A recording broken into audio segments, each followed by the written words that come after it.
Bonjour. Bonjour. Salut Benjamin. Salut. Enchanté. Ravi de te rencontrer. Aujourd'hui, on avait envie de vous parler du rapport entre la confusion et la métaphore que Milton Erickson a beaucoup utilisé dans sa vie. Et nous allons nous amuser aussi à travers ça, avec ce que Monsieur Hellman aussi a apporté. Okay. Car j'aime bien aller voir ce que tout le monde crée et comment est-ce que ça peut nous aider dans la vie de tous les jours. Donc là, ce ne sera pas nécessairement la vie de tous les jours parce qu'on va le pratiquer sur Benjamin. Merci de te prêter à cet exercice. Fort volontiers. Benjamin, je vais te demander de ne pas te laisser faire. Ok. Hein? Ok. Ne te laisse pas faire. Parce que des fois, on fait des vidéos qu'on se dit, ah, bah, attends, la personne se laisse aller. Parfait. Donc, d'éviter de trop te laisser aller. Ok. Donc, de résister. Résiste. Ce que je viens de faire juste maintenant, en fait, c'est déjà un système de suggestion. C'est que je viens d'hypnotiser Benjamin parce que tout son non-verbal s'est mis en position de résister. Donc, je suis en train de valider un phénomène en lui, de résister ou de lâcher prise, et en t'invitant à résister, ce que je viens de faire, c'est déjà de créer un jeu avec ton inconscient qui dit, et toi, ta décision à toi, super, on joue le jeu. Okay. Mais en jouant le jeu, finalement, tu joues le jeu que je te propose. Je vois. Pas que tu te proposes. Non. Et ça génère maintenant une légère confusion à l'intérieur de toi. Oui. Comment j'agis? C'est quoi résister? Exactement. C'est quoi résister? C'est quand je résiste, en fait, je valide la proposition de la personne qui est en face de moi.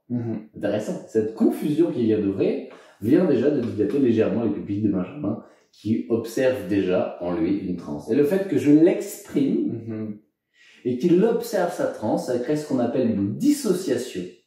Et cette dissociation, c'est ce que tu es en train de vivre. Ok. Voilà. Donc là, on prend un moment pour relâcher. Voilà. Pour que tu choisisses à nouveau ce que tu crois de choisir. Yes. Fait que tous ces petits jeux-là, observez-les tous les jours, avec vous-même et avec les autres. Okay. Est-ce que votre choix, il est dû à une réaction ou bien une accordance, c'est-à-dire un accord avec ce que la personne est en train de vous proposer. Et non pas pour y réagir à nouveau, mais simplement pour l'observer, pour créer cette dissociation qui peut nous réassocier à un choix plus conscient. C'est comme le fait de nommer quelque chose qui se passe dans la vie de tous les jours, puis juste de le nommer, ça crée ce détachement-là? Ça peut le créer. Ça dépend comment on va le nommer, bien sûr. Ok. Mais on va revenir quand même un petit peu plus à ce qu'on a envie de faire ici pour montrer comment est-ce que en hypnose, on utilise ces mécanismes-là. On l'a déjà montré un peu en avance, j'ai pu voir par le non-verbal de Benjamin comme vous, sa résistance arrivée. Donc comment il se passe? Qu'est-ce qui se passe si je dis Benjamin, maintenant, tu peux lâcher prise? Voilà. Et il pourrait y avoir, du coup, avec Benjamin, un jeu à l'intérieur de lui qui se dit, attends. Tout à l'heure, tu m'as dit de résister, et j'ai résisté. Tu m'as exprimé que tu étais en train de me manipuler. Donc maintenant, je vais résister. Ce jeu qui pourrait arriver à travers Benjamin, qui n'arrive pas parce que Benjamin, il aime jouer, qui arrive à travers les gens que je rencontre en cabinet ou bien en street hypnose, eh bien, on va l'utiliser. Et donc, ces gens soi-disant résistants à l'hypnose, on va jouer avec ce phénomène du surtout. J'aimerais que la nouvelle résistance qui arrive à l'intérieur de toi du fait que je t'ai manipulé tout à l'heure, tu puisses la garder et résister un peu plus. Ok. Wow. Ça apporte une confusion. Et cette confusion qui vient d'arriver juste là, je peux alors amener une métaphore. Tu sais, un peu comme finalement, un animal avait traversé la route, t'avais freiné parce que t'avais peur de frapper l'animal, et tu continues à réavancer en gardant le pied sur le frein au cas où il y en a un autre qui arrive. Garde cette vigilance là. Et le fait que j'exprime alors à haute voix, c'est à cause de moi que tu es en train d'être vigilant. Ça te permet de comprendre finalement qu'en étant assis ici, tu peux, si tu le choisis, me faire confiance. Oui, parce que je sais que je garde le contrôle, je sais que j'ai toujours ce pied sur le frein, en fait. Exactement. À tout moment, je peux freiner ou me lever. Partir en courant. Fait que, ce que j'essaie d'exprimer ici, du mieux que je peux, c'est que le choix que ce soit en hypnose, à lâcher prise et à se laisser aller, ou bien dans la vie de tous les jours, est-il vraiment notre choix? Mais peut-être qu'on peut choisir alors, c'est de le laisser le choix s'exprimer, ou pas. Ok. Et là, tout le monde vit une légère confusion, juste assez agréable pour pouvoir aller un peu plus en profondeur. Et cette profondeur a le droit de fermer tes paupières un peu plus. T'as le droit de plonger, t'as le droit d'aller voir à l'intérieur de toi ce qui se passe. Et finalement, tous ces mots, toutes ces explications qui semblaient remplir plus ou moins des cases ou bien s'en libérer comme on vide un bidon qui était trop plein, tu as le droit de vivre le relâchement, ce grand relâchement qui arrive à la fin d'une journée. Ce moment où il n'y a plus rien d'autre à faire que proposer au poids du corps qui lui-même se propose le relâchement, qui, aimant ce moment, propose à la proposition à elle-même de ne plus avoir à choisir. Ça peut être tellement agréable aussi de se laisser porter. Mais choisis ou non de laisser ce choix exister, oui, comme si ça ouvrait une fenêtre par laquelle tu avais le droit de ne pas passer, ou bien d'aller là où c'est bon en toi, maintenant, là où c'est profondément bon en toi, maintenant, là où ça fait du bien. Et je sais pas à quel point c'est bon de laisser le bien agir à l'intérieur de toi. Il y en a qui courent toute leur vie à vouloir faire bien alors que laisser le bien faire, les bienfaits de quelque chose exister comme une bonne tisane à la fin de cette fameuse journée, camomille ou lavande agit à l'intérieur de nous, c'est le choix de laisser quelque chose qui sait comment agir en moi, le laisser agir alors en moi profondément. Et je touche ton poignet maintenant, merci de me laisser faire. Et finalement, un peu comme cette tisane de fin de journée, un peu comme ce corps qui a le droit de relâcher, un peu comme ce bras qui tombe profondément. Il y a quelque chose qui en toi peut dire oui à ce qui fait vraiment du bien maintenant. Et puis je t'invite à prendre une grande inspiration et y aller encore plus profondément. Merci beaucoup, merci profondément, merci vraiment. Voilà. Et plus ton corps se réaligne, plus cet état profondément bon a le droit de s'agrandir en toi là où tu es plus ou moins présent à l'attention qui existe, à cet agrandissement de cette profondeur. Exactement comme ça. Toi, tu n'as rien à faire, c'est l'inconscient qui redresse cette tête. Alors, te laisser guider par ce que tu vois, être finalement cette camomille ou cette lavande, sachant très bien comment relâcher un système nerveux apaisé. Ta conscience a le droit d'être présente, bien entendu. Je t'invite même à ce qu'elle s'élargisse, elle aussi. Exactement comme ça. Comme si la conscience pouvait être dans ton corps, dans cette pièce, autant qu'au plus profond d'une cellule. Et laisser la respiration agrandir plus ou plus cette conscience. Et tu deviens alors beaucoup plus confortable dans tout ce qui est inconfortable en toi en ce moment. Il s'est peut-être passé certaines histoires dans un passé proche ou lointain, peut-être se passera-t-il d'autres histoires, plus ou moins confortables et inconfortables, mais dans ce confort dans lequel tu t'assois là, à prendre toute la place, tu peux accueillir ce qui est inconfortable avec justesse et relâchement. Et ça peut être très agréable d'accueillir ce qui est inconfortable, un peu comme ces enfants qui vivent des émotions, qu'on prend dans nos bras et à qui on dit « je suis avec toi ». J'accompagne ce qui a le droit d'être inconfortable. Finalement, alors le confort s'agrandit en acceptant ce qui était plus ou moins comme ces émotions qui circulaient, qui vivaient, ces histoires racontées, inconfortables, en comprenant très bien qu'elles méritent plus d'amour, pas moins. Pour toi, de toi, à toi, bien sûr. Et alors chaque expiration approfondit cet agrandissement qui relâche et amène cet alignement qui est un peu comme un fil qui tend cette tête vers le haut à son rythme, à sa vitesse, permet à ton espace de ton bien-être à s'agrandir beaucoup plus. Exactement comme ça, merci beaucoup. Exactement comme ça. Exactement comme ça. Il y en a qui travaillent fort toute leur vie avec beaucoup de joie. Il y a ces gens qui cultivent la terre en harmonie avec elle et qui, à la fin de l'été, récoltent dans une grande fête avec les enfants, les personnes âgées, ce qu'ils ont semé, la fête des récoltes. Et cette fête des récoltes,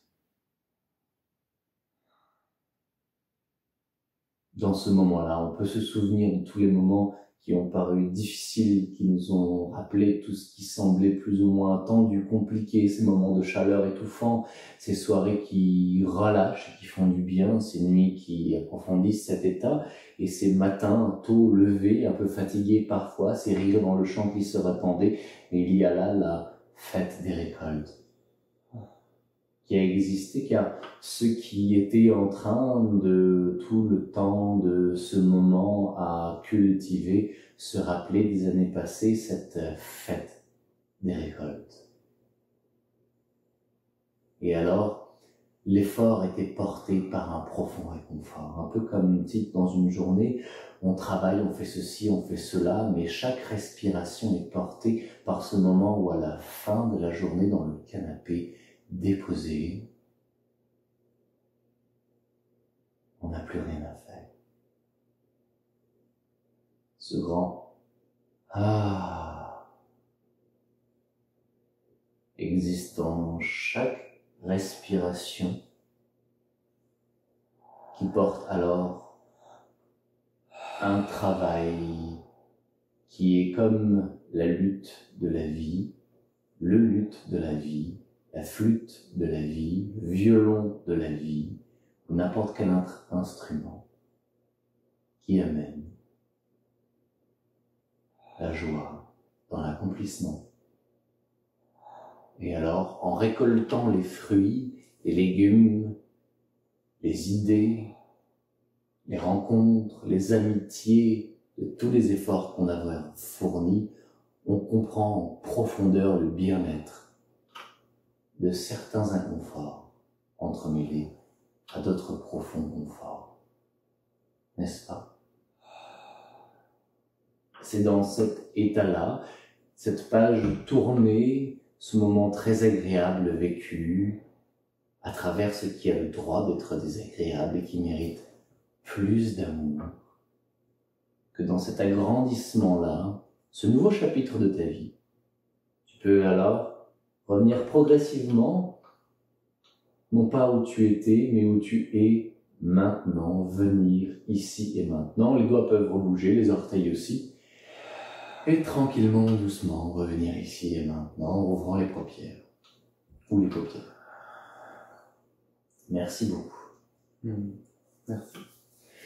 Et donc, les gestuels qui ont été amenés, ces schémas qui sont créés, que Hellman nous a retransmis avec beaucoup de conscience, permettent dans ces ruptures de proposer alors la métaphore à travers la confusion qui elle est très ericksonienne, en entremêlant ces deux fonctionnements, autant par la tonalité, la proposition même de la voix, les ruptures, les propositions, autant par ce qui est physique, que Benjamin peut se rendre compte tout de suite des sensations qui arrivent quand je fais ça.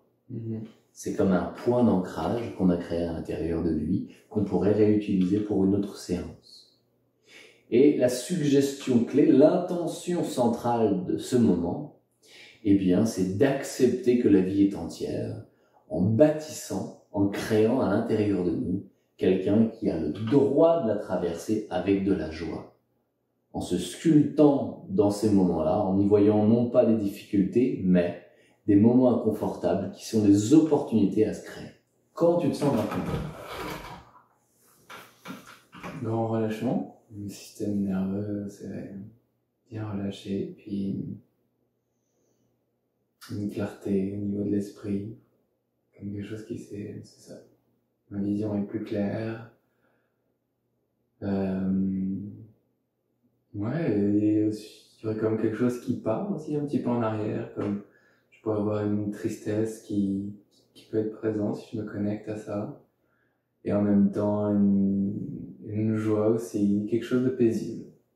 Merci. Et donc ce bien-être-là n'est pas un bien-être qui fuit les situations présentes que Benjamin pourrait vivre à l'intérieur de sa vie, c'est un bien-être qui observe et qui va venir enrober. La métaphore de l'enfant est une métaphore qui est très forte, je trouve, qui a le droit de vivre ses émotions avec un parent qui est présent, une métaphore avec ses récoltes, qui permet alors de vivre la fin pendant la continuité. Et tout ce qui s'entremêle, qui donne alors beaucoup plus de force et de courage à observer ce qui est présent. Donc si vous faites ce genre de séance avec autant vos clients, ou bien vos amis, ou bien votre famille, soyez bien conscients que l'objectif n'est pas à ce que la personne se sente dans l'extase et le plaisir, mais bel et bien dans sa capacité à voir en face ce qui est présent dans sa vie. Ça demande un certain accompagnement, un certain suivi pour que la personne puisse se sentir soutenue à l'intérieur de ce qui va se présenter. Alors, ce que j'amène comme exercice pour permettre à Benjamin ou aux autres personnes qui ont envie, non plus de fuir leur vie, mais de comprendre que la vie est un tout et qu'on n'est pas obligé d'imaginer que telle chose est vraie ou telle chose est vraie, mais de pouvoir faire face aux confrontations, aux difficultés, aux joies, à l'amour. Hein. Il y a des gens qui vont se défendre de l'amour parce que sinon ils vont le perdre. Mais l'amour n'a rien à voir avec la perte de l'amour. Fait que d'observer ce cycle, c'est la méditation du sourire de compassion. Donc, Benjamin, je t'invite à fermer les paupières, s'il te plaît. Merci beaucoup. Ou là, je vais beaucoup moins être le guide de Benjamin. Je vais simplement être le soutien pour qu'il se guide par lui-même. Donc, je vais t'inviter à vider ton air, s'il te plaît. À inspirer. Et expirer exactement comme ça, en douceur et en même temps en profondeur. Et à l'inspiration, tu peux te dire, je prends conscience de ce qui est présent dans ma vie en ce moment. Et à l'expiration, je lui souris plein de compassion. À l'inspiration, je suis conscient de ce qui est présent dans ma vie en ce moment. Et à l'expiration, je souris à tout ça avec une profonde compassion. À l'inspiration, je suis conscient de cette tristesse qui semble s'en aller un peu en arrière. Et je lui souris plein de compassion. Et continue s'il te plaît à l'intérieur de toi pendant que je parle.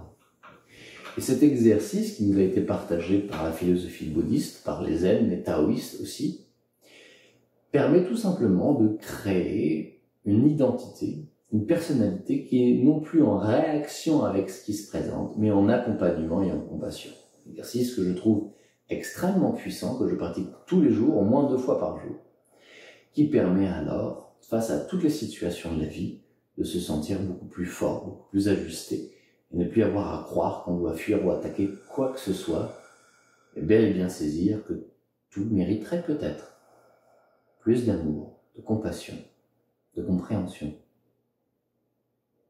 Et alors, la personnalité qui se reprogramme, celle que vous êtes, moi qui m'appelle Bruce, peut alors comprendre que parfois j'ai tort, je fais des erreurs, et que j'ai le droit, et que je peux m'améliorer, avec compassion, et non pas une exigence oppressante.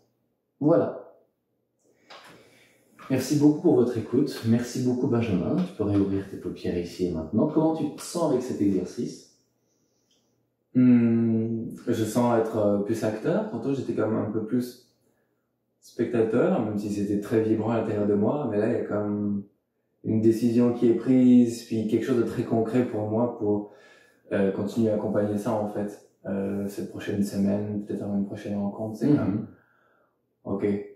Et comme tout ce dont on a parlé avant, là, c'est une manière concrète de le faire, de voir que oui, il y a des émotions, il y a des choses qui me contrarient, de le sourire. C'est comme si ça apporte un détachement, c'est comme si je peux voir tous ces éléments-là, puis c'est comme une forme qui se transforme, ça joue avec l'imaginaire, avec les formes, avec les couleurs, puis ça se rejoint dans mes sensations du corps. Est-ce qu'on peut dire alors que ça c'est un vrai choix, celui de la compassion? Vraiment pas parce que les autres sont fous, mais tout à l'heure on jouait avec la notion de choix, tandis que cette dissociation qui permet d'observer et de choisir la compassion, est-ce que tu as la sensation que c'est vraiment ton choix?